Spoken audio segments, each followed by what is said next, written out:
নিশ্চিত করব। কেউ বলছে আমরা রাম মন্দির করেছি তার জন্য আমাকে ভোটটা দিন।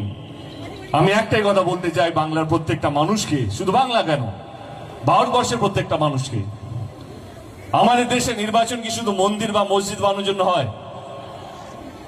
নির্বাচনটা আসলে হয় কে কতগুলো স্কুল করবে, হসপিটাল করবে, রাস্তাঘাট করবে, আপনাদেরকে ভালো রাখবে, আপনাদেরকে সুস্থ রাখবে এবং আপনাদেরকে যে এক রাখবে, এই নির্বাচনটা হচ্ছে সেই নির্বাচন।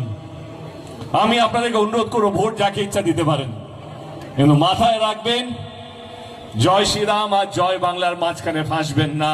যে আপনাদেরকে ভালো রেখেছে, যে আপনাদেরকে ভালো আগামী দিনে রাখবে, তার হাতটা শক্ত করবেন।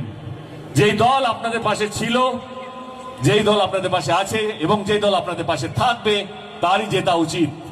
যেই দল ধর্ম দেখে কাজ করে সেই দলকে নয়, যাদের কাজটাই ধর্ম সেই দলটাই হাতটা শক্ত করুন।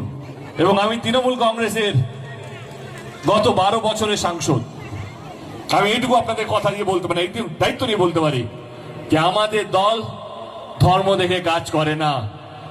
আমাদের দলের